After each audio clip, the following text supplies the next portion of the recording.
ಚಂದ್ರಗ್ರಹಣ ಪೀಡಾ ಪರಿಹಾರ ಮಂತ್ರಃ. ಯೋಸೌ ವಜ್ರಧರೋ ದೇವ ಆದಿತ್ಯಾನಾಂ ಪ್ರಭುರ್ಮತಃ ಸಹಸ್ರನಯನಶ್ಚಂದ್ರಗ್ರಹ ಪೀಡಾಂ ವ್ಯಪೋಹತು ಮುಖಂ ಯಸ್ಸರ್ವದೇವಾನಾಂ ಸಪ್ತರ್ಚಿರಮಿತದ್ಯುತಿಃ ಚಂದ್ರೋಪರಾಗಸಂಭೂತಾಂ ಅಗ್ನಿಃ ಪೀಡಾಂ ವ್ಯಪೋಹತು ಯಃ ಕರ್ಮ ಸಾಕ್ಷಿ ಲೋಕಾನಾಂ ಯಮೋ ಮಹಿಷವಾಹನಃ ಚಂದ್ರಸೂರ್ಯೋಪರಾಗೋತ್ತಾಂ ಗ್ರಹಪೀಡಾಂ ವ್ಯಪೋಹತು ರಕ್ಷೋ ಗಣಾಧಿಪಃ ಸಾಕ್ಷಾತ್ ಪ್ರಳಯಾನಿಲಃ ಸನ್ನಿಭಃ ಕರಾಳೋ ನಿರ್ವೃತಿಶ್ಚಂದ್ರಗ್ರಹಪೀಡಾಂ ವ್ಯಪೋಹತು ನಾಗಪಾಶಧರೋ ದೇವೋ ನಿತ್ಯಂ ಮಕರವಾಹನಃ ಸಾಲಿಲಾಧಿಪತಿಶ್ಚಂದ್ರಗ್ರಹಪೀಡಾಂ ವ್ಯಪೋಹತು ಪ್ರಾಣರೂಪೋ ಹಿ ಲೋಕಾನಾಂ ವಾಯುಃ ಕೃಷ್ಣಮೃಗಪ್ರಿಯಃ ಚಂದ್ರೋಪರಾಗಸಂಭೂತಾಂ ಗ್ರಹಪೀಡಾಂ ವ್ಯಪೋಹತು ಯೋಸೌ ನಿಧಿಪತಿರ್ದೇವಃ ಖಡ್ಗಶೂಲಧರೋ ವರಃ ಚಂದ್ರೋಪರಾಗಸಂಭೂತಾಂ ಕಲುಷಂ ಮೇ ವ್ಯಪೋಹತು ಯೋಸೌ ಶೂಲಧರೋ ರುದ್ರಃ ಶಂಕರೌ ವೃಷವಾಹನಃ ಚಂದ್ರೋಪರಾಗಜಂ ದೋಷಂ ವಿನಾಶಯತು ಸರ್ವದಾ. இது இல்லாமல் ஒரு மந்திரம். இந்திரோ நலோ தண்டதரஷ பார்ஷ்வ பாசாயுதோ வாயு குபேர ஈஷக மம ஜன்மரக்ஷி மம ராசி சம்ஸ்தே குர்வந்து சந்திர கிரக தோஷ சாந்திஹி. எல்லாருமே இதை சொல்ல வேண்டும். அஷ்டதிக் பாலகர்களையும் பிரார்த்தனை செய்து கொள்ள வேண்டும். இந்திரன், அக்னி பகவான், யமதர்மராஜா, நிறுத்தி வருணன், வாயு, குபேரன், ஈசானன் இவர்கள் அனைவரையும் மனதில் பிரார்த்தித்து தான் நம்ம இந்த ஸ்லோகத்தையே சொல்றோம். பிரம்மா, விஷ்ணு, சூரியன், ருத்ரன் இவர்கள் அனைவரும் இந்த பாபங்களை தோஷங்களை நீக்கட்டும், எல்லோருக்கும் சாந்தி கிடைக்கட்டும் அப்படின்னு இந்த மந்திரத்துல சொல்லப்பட்டிருக்கு. இன்று கிரகண புண்ணிய காலத்தில் அனைவரும் அவசியம் சௌந்தர்ய லஹரி ஸ்லோகம் பாராயணம் செய்ய வேண்டும். ஒரு முறை சொல்ல 1000 முறை சொன்ன புண்ணிய பலன் உண்டு. சுக்லாம் பரதரம் விஷ்ணும் சசிவர்ணம் சதுர்புஜம் பிரசன்னவதனம் தியாயேத் சர்வ விக்னோபசாந்தயே. குரு பிரம்மா குருர் விஷ்ணு குரு தேவோ மகேஸ்வரः குரு சாக்ஷாத் பரபிரம்ம தஸ்மை ஸ்ரீ குரவே நமக. ஸ்ருதி ஸ்மிருதி புராணானாம் ஆலயம் கருணாலயம் நமாமி பகவத்பாதம் சங்கரம் லோகசங்கரம். ஆதிசங்கர விரச்சித ஸ்ரீ சௌந்தர்ய லஹரி. சிவசக்தியா யுக்தோ யதி பவதி சக்தः பிரபவித்தும் ந சேதேவம் தேவோ ந கலு குஷலः ஸ்பந்தித்துமபி அத்தஸ்த்வாமாராத்யாம் ஹரிஹர விரிஞ்சாதிபிரபி பிரணந்தும் ஸ்தோத்தும் வா கதமகிருத புண்ணியः பிரபவதி தனீயாம் சம்பாம்சும் தவ சரண பங்கேருஹபவம் விரிஞ்சி சஞ்சின்வன் விரச்சயதி லோகான விகலம் வகத்யேனம் ஷௌரிகி கதமபி சஹஸ்ரேன சிரசாம் ஹரசம் க்ஷுத்யைனம் பஜதி பசிதோ தூளன விதிம்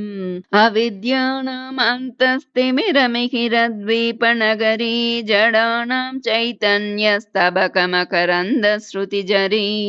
தரித்ராணாம் சிந்தாமணி குணனிகா ஜன்ம ஜலதௌ நிமக்னானாம் தம்ஷ்ரா முரரிபுவராஹஸ்ய பவதி த்வதன்யः பாணிभ्याम् अभयवरदो दैवतगणः त्वमेका नैवासि प्रकटितवरा भीत्यभिनया भयात्रातुं दातुं फलमपि च वाञ्छा समधिकं शरण्ये लोकानां तव हि चरणावेव निपुणौ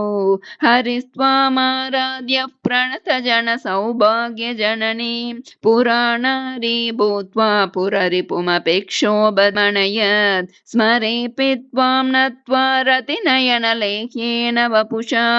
मुनीनामप्यन्तः प्रभवति हि मोहाय महतां धनुः पौष्पं मौर्वी मधुकरमयी पञ्चविशिखाः वसन्तः सामन्तो मलयमरुदायो धनरतः तथाप्येकः सर्वं हिमगिरिसुते कामपि कृपाम् अपाङ्गते लब्ध्वा जगदिदमनङ्गो विजयते क्वनत्काञ्चीदाम करिकलभकुम्भस्तननता परीक्षीणा मध्ये परिणत शरच्चन्द्रवदना धनुर्बाणान् पाशं श्रेणिमपि ददाना करतलैः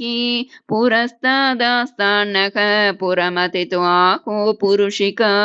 सुधा सिन्धोर्मध्ये सुरविटपि वाटी परिवृते मणिद्वीपे नीपोपवनवति चिन्तामणिगृहे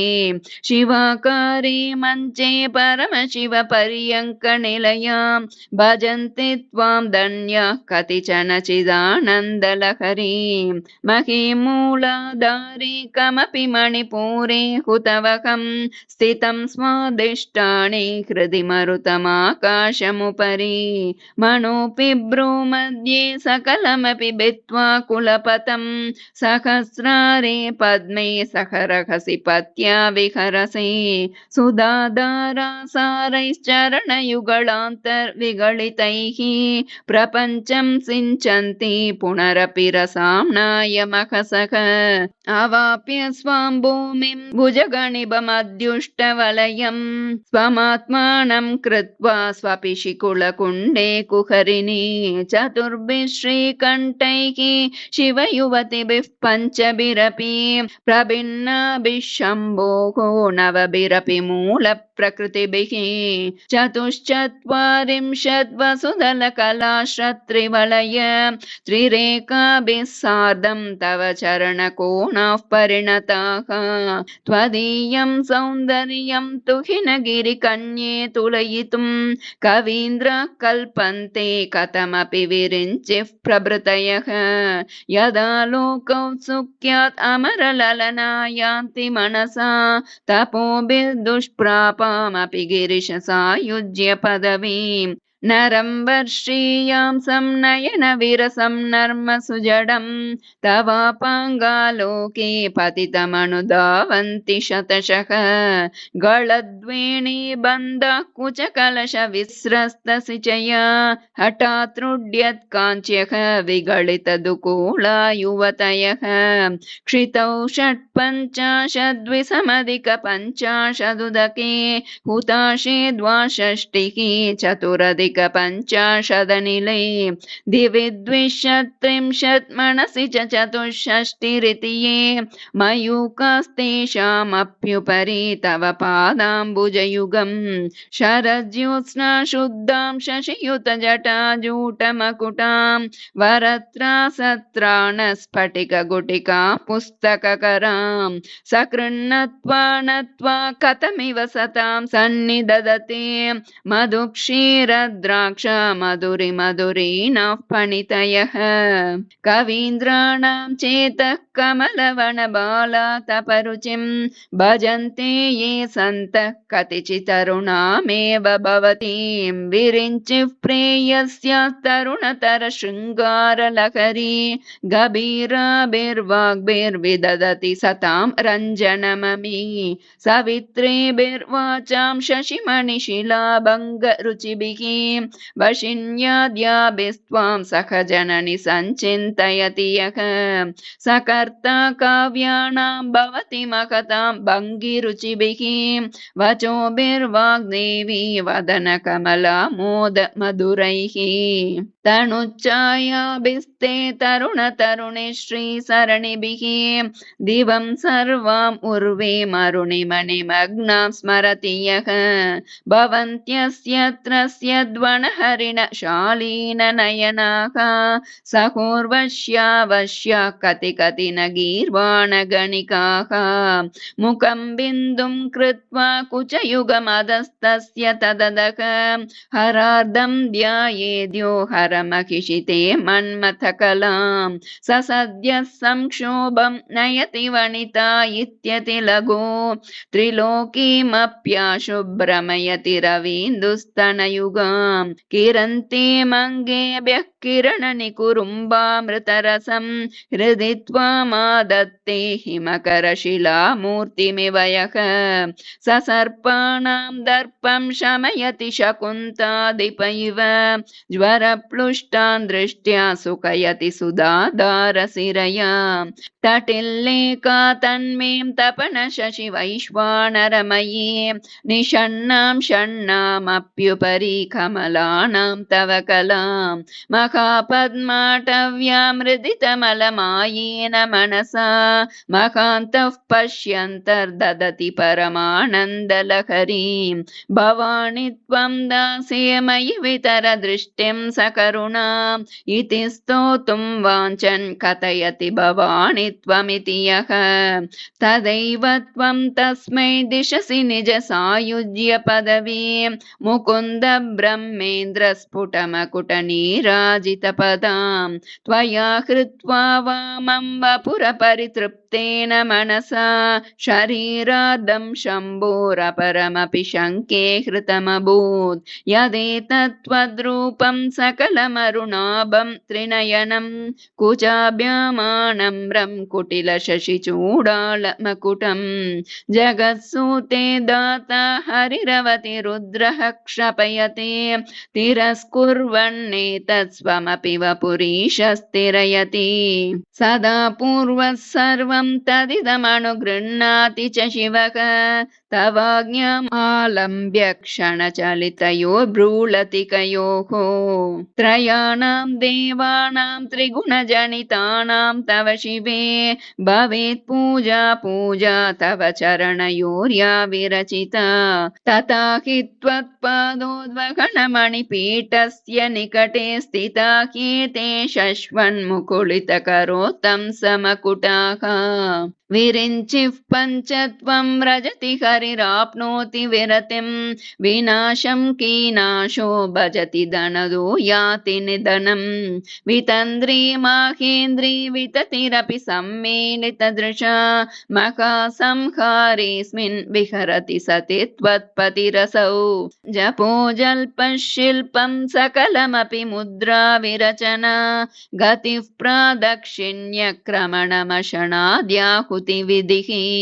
प्रणामः संवेशः सुखमखिलम् आत्मार्पणदृशा सपर्यापर्यायस्तव भवतु यन्मे विलसितम् सुधामप्यास्वाद्यः प्रतिभयजरा मृत्युहरिणे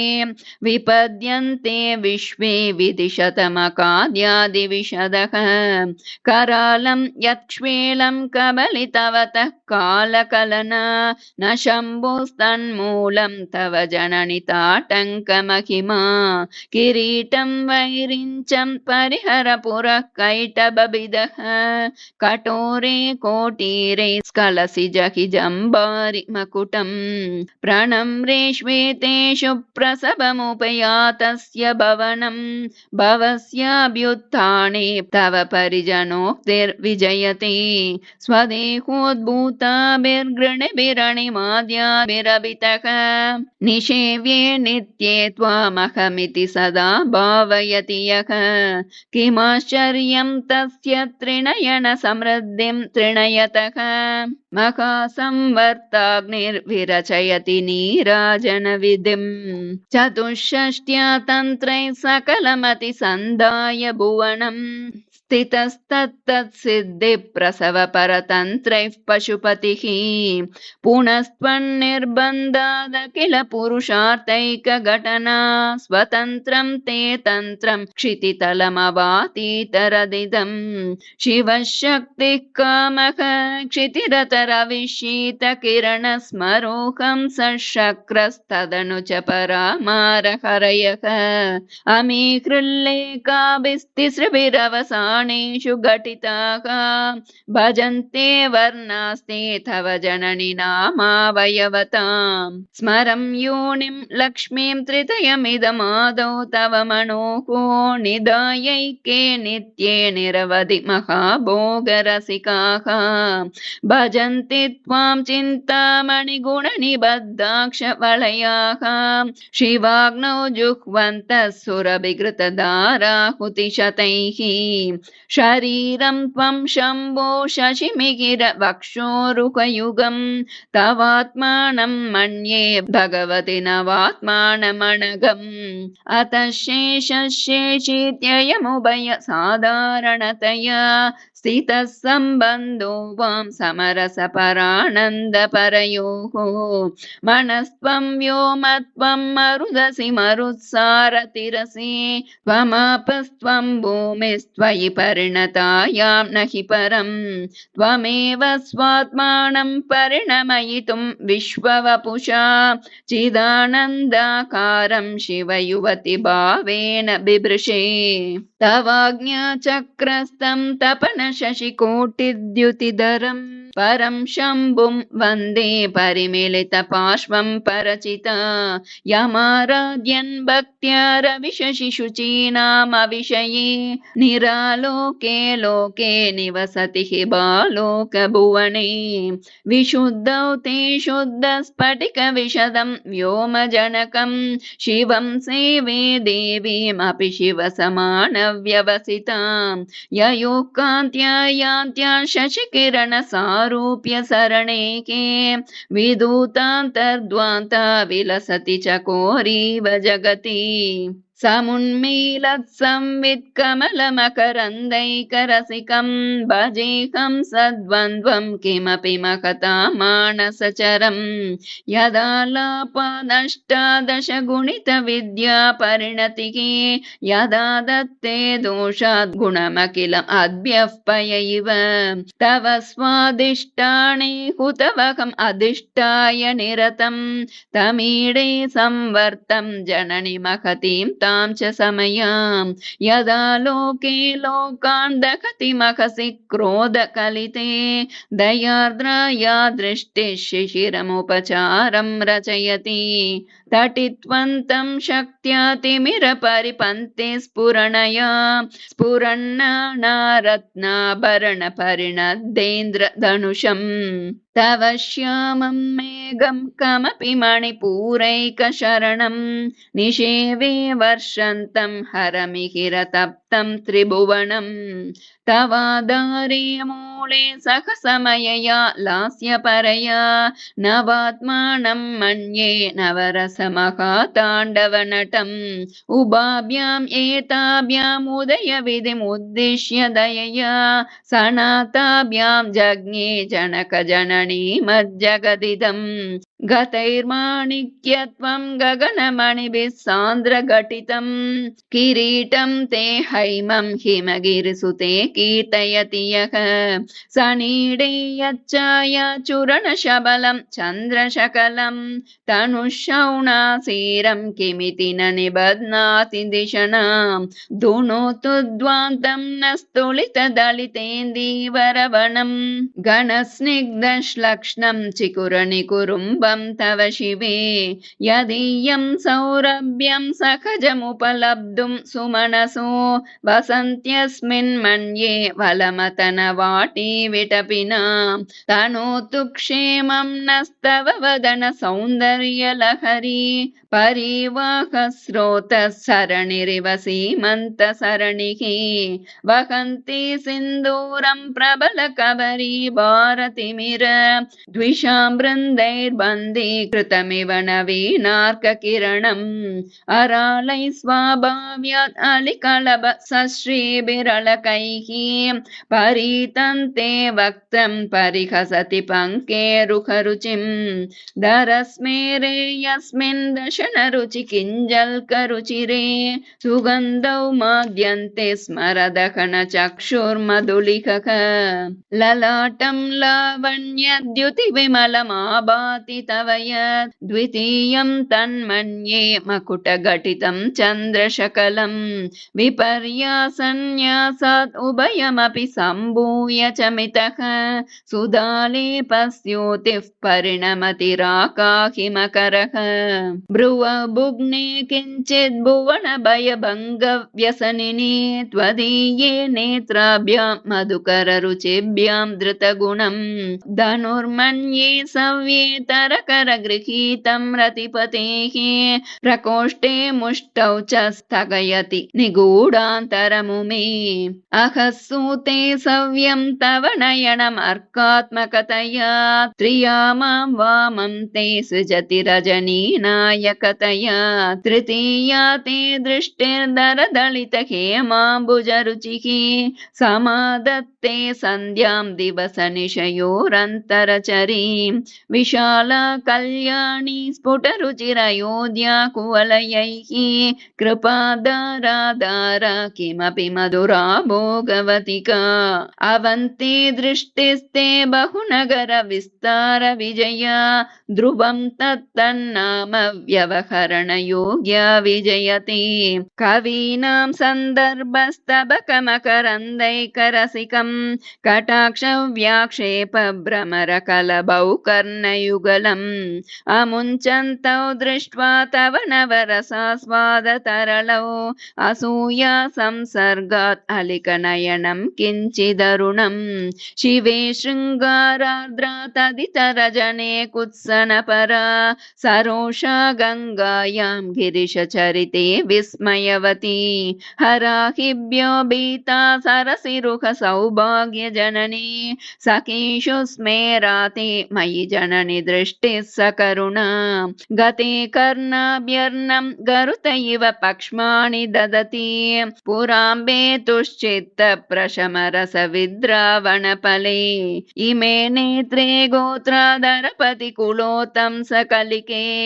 तवा कर्णाकृष्ट स्मर शरविलासं कलयतः विभक्तत्रैवर्ण्यं व्यतिकरितलीलाञ्जनतया विभाति त्वन्नेत्रत्रितयमिदमीशानदयिते पुनः स्रष्टुं देवान् द्रुहिणः हरिरुद्धानुपरतान् रजः सत्त्वं बिभ्रत्तम इति गुणानां त्रयमिव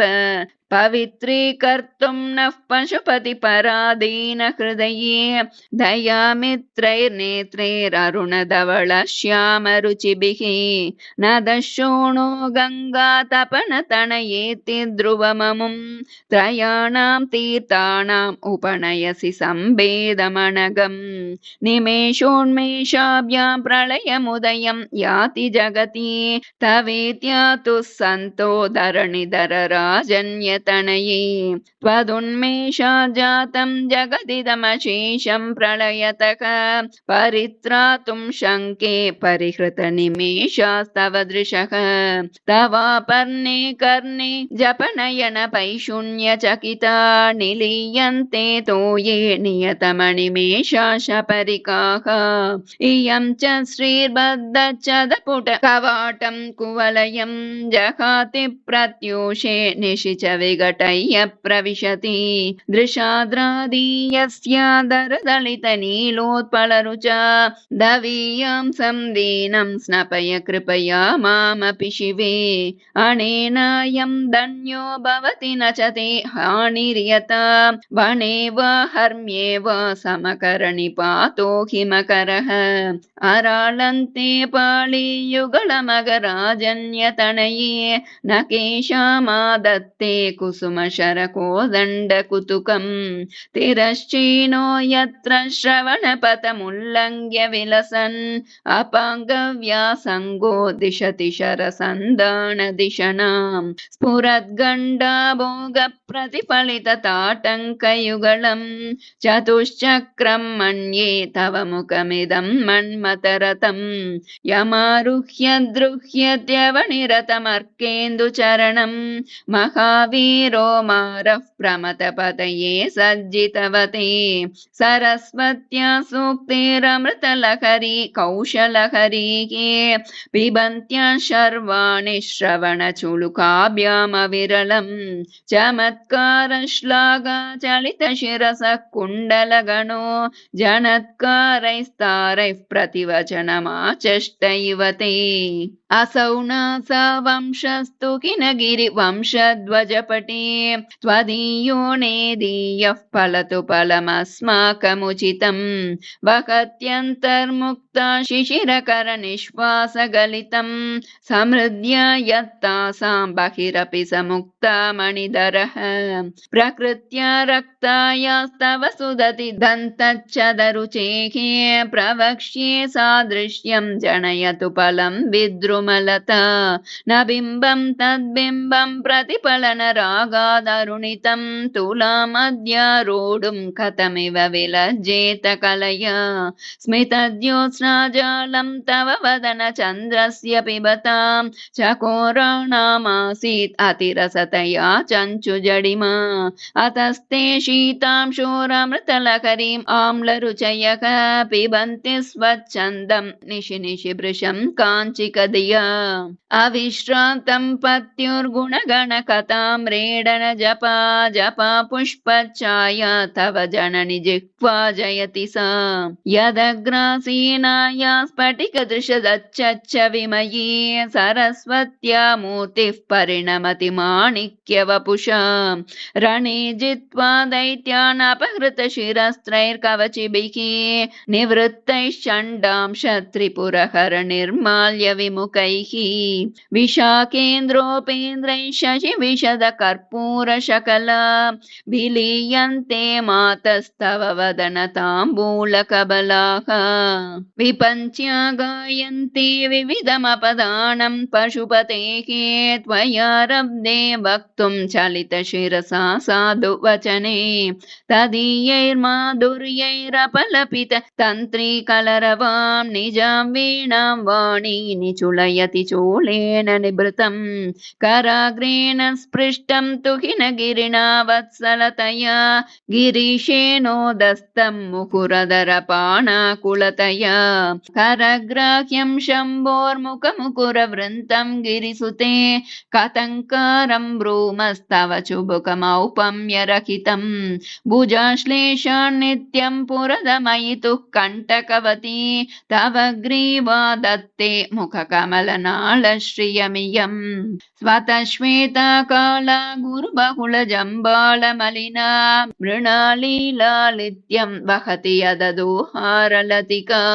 गले रेखास्तिस्रो गतिगमकगीतैकनिपुणे विवाहव्यानद्द प्रगुणगुणसङ्ख्या प्रतिभुवः विराजन्ते नानाविधमधुररागाकरभुवां त्रयाणां ग्रामाणां स्थितिनियमसीमाण युवते मृणाली मृद्वीणां तव भुजलतानां चतसृणां चतुर्भिः सौन्दर्यं सरसिजभवस्तौति वदनैः नकेभ्यः सन्त्रस्यन् प्रथममतनात् अन्धकरिपोः चतुर्णां शीर्षाणां सममभयहस्तार्पणधिया नकाणामुद्योतै नवनलिनरागं विकसतां कराणां ते कान्तिं कथय कथयामः कथमुमे कयाचिद्वा साम्यं भजतु कलया हन्तकमलं यदि क्रीडल्लक्ष्मी चरणतललाक्षारसचनं समं देवि स्कन्दद्विपवदन पीतं स्तनयुगं तवेदं नः केदं हरतु सततं प्रस्नुतमुखं यदा लोक्याशङ्काकुलितहृदयो हासजनकः स्वकुम्भौ हेरम्बः परिमृशति हस्तेन जडिते अमूते वक्षोजौ अमृतरसमाणिक्यकुतुपौ न सन्देहस्पन्दो नगपतिपताके मनसि नः पिबन्तौ तौ यस्मादविदितवधू सङ्गरसिकौ कुमारवद्यापिर्द्विरदवदन क्रौञ्चदलनौ वहत्यम्बस्तम्भे रमदनुज कुम्भ प्रकृतिभिः समारब्धा मुक्ता मणिभिरमलां हारलतिकां कुचाभोगो बिम्बादर रुचिभिरन्तः शबलितां प्रतापव्यामिश्रां पुरदमयितुः कीर्तिमिव ते तव स्तन्यं मन्ये धरणिधर कन्ये हृदयतः पयः पारावारः परिवहति सारस्वतमिव दयावत्या दत्तं द्रविडशिशुरास्वाद्य तव यत् कवीनां प्रौढाणामजनिकमनीयः कवयिता हरक्रोधज्वालावलिभिरवलीडेन वपुषा गभीरे तेनाभि सरसि कृतसङ्गो मनसिजः समुत्तस्तौ तस्मादचलतनये धूमलतिका जनस्तां जानीते तव जननि रोमावलिरिति यदेतत्कालिन्दी तनुतरतरङ्गाकृति शिवे कृशे मध्ये किञ्चिज्जननि तव यद्भाति सुधियां विमर्दादन्योन्यं कुचकलशयोरन्तरगतं तनुभूतं व्योम प्रविशदिवनाभिं कुहरिणीं स्थिरो गङ्गावर्तस्तनमुकुलरोमावलिलता कलावालं कुण्डं कुसुमशरतेजो हुतभुजः रते लीलागारं किमपि तव नाभिर्गिरिसुते बिलद्वारं सिद्धे गिरिशनयनानां विजयते निसर्गक्षीणस्य स्तनतटभरेण क्लमजुषो नमन्मूर्ते नारी तिलकशनकैत्रुट्यत इव चिरं ते मध्यस्य त्रुटिततटिनी तीरतरुणा समावस्थास्तेम्नो भवतु कुशलं शैलतनये कुचौ सद्यस्विद्यत्तटघटितकूर्पासबिदुरौ कषन्तौ दोर्मूले कनककलशाभौ कलयता तवत्रातुं भङ्गात् अलमिति वलग्नं तनुभुवा त्रिदानद्धं देवि त्रिवलिलवली वल्लिभिरिव गुरुत्वं विस्तारं क्षितिधरपतिः पार्वती निजात् नितम्बात् आचिद्य त्वयि हरणरूपेण निददे अतस्ते विस्तीर्णो गुरुरयमशेषां वसुमतीं नितम्ब प्राग्भारस्तगयति लघुत्वं नयति च करीन्द्राणां शुण्डान् कनककदलीकाण्डपटलीम् उभाभ्याम् ऊरुभ्याम् उभयमपि निर्जित्य भवति सुवृत्ताभ्यां पत्युः प्रणति कठिनाभ्यां गिरिसुते विधिज्ञे जानुभ्यां विबुधकरिकुम्भद्वयमसि पराजेतुं रुद्रं द्विगुणशरगर्भौ गिरिसुते निषङ्गौ जङ्गेते विषमविशिको बाडमकृत यदग्रे दृश्यन्ते दशशरफलाः पादयुगली नकाग्रच्छद्मानः सुरमकुटशाणैकनिशिताः श्रुतीनामूर्धानो ददति तव यौ शेखरतया ममाप्येतौ मातः शिरसि दयया देहि चरणौ ययोः पाद्यं पातः पशुपतिजटाजूटतटिनी ययोर्लाक्षा लक्ष्मीररुणहरिचूडामणिरुचिः नमो वाकं ब्रूमो नयनरमणीयाय पदयोः तवास्मै द्वन्द्वाय स्फुटरुचिरसालक्तकवते असूयत्यत्यन्तं यदभिगणनाय स्पृगयते पशूनामीशानः प्रमदवनकङ्केलितरवे मृषा कृत्वा गोत्रस्खलनमत वैलक्ष्यनमितं ललाटे भर्तारं चरणकमले ताडयति ते चिरादन्तशल्यं दहनकृतमुन्मूलितवता तुलाकोटिक्वाणैः किलिकिलितमीशानरिपुना हिमानि हन्तव्यं हिमगिरिनिवासैकचतुरौ निशायां निद्राणां निशिचरमभागे च विशदौ वरं लक्ष्मीपात्रं श्रियमतिसृजन्तौ समयिनां सरोजं त्वत्पादौ जननि जयतश्चित्रमिह किम् पदं ते कीर्तीनां प्रपदमपदं देवि विपदां कथं नीतं सद्भिः कठिनकमटी कर्परतुलां कथं वा बाहुभ्यामुपयमनकाले पुरभिदा यदा दायन्यस्तं दृशति दयमानेन मनसा नकैर्नाकश्रीणां करकमलसङ्कोच शशिभिः तरूणां दिव्याणां हसत इव ते चण्डिचरणौ फलानि स्वस्तेभ्यः किसलयकराग्रेण ददतां दरिद्रेभ्यो भद्रां श्रियमणिशमनाय ददतौ ददाने दीनेभ्यः श्रियमणिशमाशानुसदृशे अमन्दं सौन्दर्यप्रकरम मकरन्दं विकिरति तवास्मिन् मन्दारस्तबकसुभगे यातु चरणे निमज्जन्मज्जीवः करणचरणः षट्चरणताम् पदन्यासक्रीडा परिचयमिवारब्धु मनसः स्खलन्तस्ते केलं भवनकलहंसा न जहति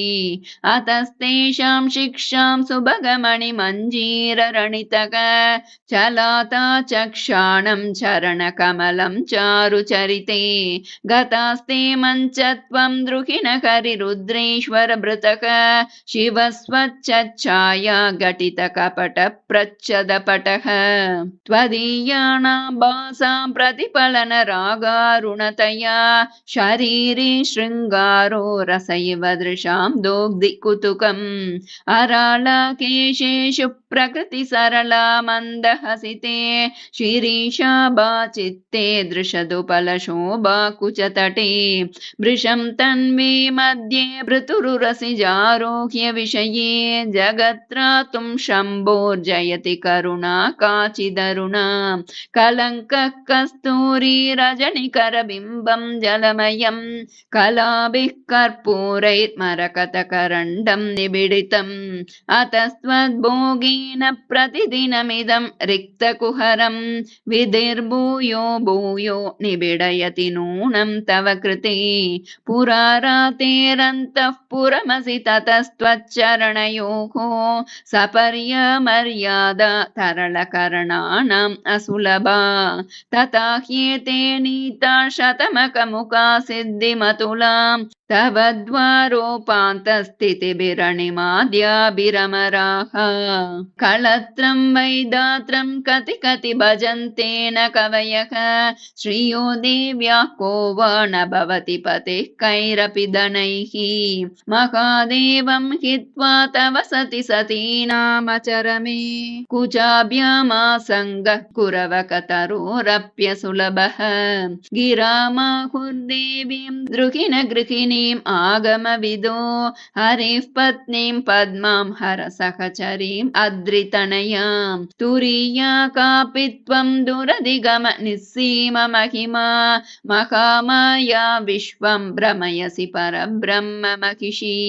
कदा काले मातः कथय कलितालक्तकरसं पिबेयं विद्यार्थिं तव चरणनिर्नेजनजलम्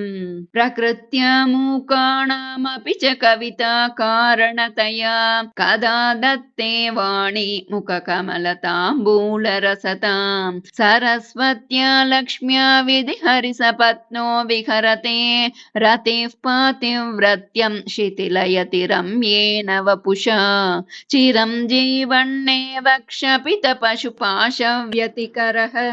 परानन्दाभिख्यं रसयति रसं त्वद्भजनवान् प्रदीपज्वालाभिर्दिवसकरनीराजनविधिः सुधासूतेश्चन्द्रो फलजललवैरर्घ्यरचना स्वकीयैरम्बोभिः सलिलनिधि सौहित्यकरणं त्वदीयाभिर्वाग्भिस्तव जननि वाचां स्तुतिरियं समानीतः पद्भ्यां मणिमुकुरतामम्बरमणिः भयादास्यादन्तस्तिमितकिरणश्रेणिमसृणः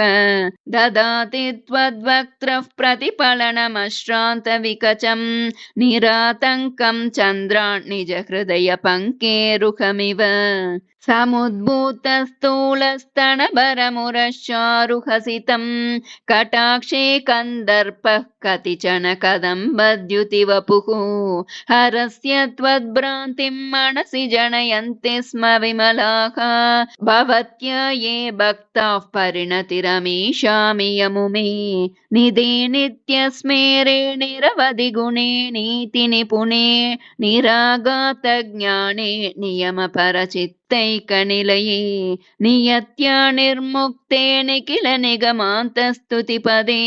निरातङ्के नित्ये निगमय ममापि स्तुतिमिमाम्। इति श्रीमत्परमहंस परिव्राजकाचार्यस्य श्रीगोविन्द भगवत्पादशिष्यस्य श्रीमच्छङ्कर भगवदकृतौ श्रीसौन्दर्यलहरी सम्पूर्णा। स्वस्ति प्रजाभ्यः परिपालयन्तां न्यायेन मार्गेण महीं महिषाः। गोब्राह्मणेभ्यः शुभमस्तु नित्यं लोकाः समस्ताः सुखिनो भवन्तु। काले वर्षतु पर्जन्यः पृथिवी सस्यशालिनी देशोऽयं क्षोभरहितो ब्राह्मणाः सन्तु निर्भयाः। अपुत्राः पुत्रिणः सन्तु पुत्रिणः सन्तु पौत्रिणः अदनाः सदनाः सन्तु जीवन्तु शरदां शतम्। कायेन वाचा मनसेन्द्रियैर्वा बुद्ध्यात्मना वा प्रकृते स्वभावात् करोमि यद्यत् सकलं परस्मै नारायणायेति समर्पयामि। गुह्याति गुह्य गोप्त्रीत्वं गृहाणास्मत्कृतं जपं सिद्धिर्भवतु मे देवी त्वत्प्रसादात् मयि स्थिरा। यदक्षरपदभ्रष्टं मात्राहीनं तु यद्भवेत् तत्सर्वं क्षम्यतां देवी नारायणि नमोऽस्तु ते। विसर्गबिन्दुमात्राणि पदपादाक्षराणि च न्यूनानि चातिरिक्तानि क्षमस्व परमेश्वरी। अन्यथा शरणं नास्ति त्वमेव शरणं मम तस्मात् कारुण्यभावेन रक्ष रक्ष महेश्वरी। त्वमेव माता च पिता त्वमेव बन्धुश्च सखा त्वमेव विद्या द्रविणं त्वमेव सर्वं मम वेदरूपे। ॐ श्रीमात्रे नमः। श्रीगुरुभ्यो नमः।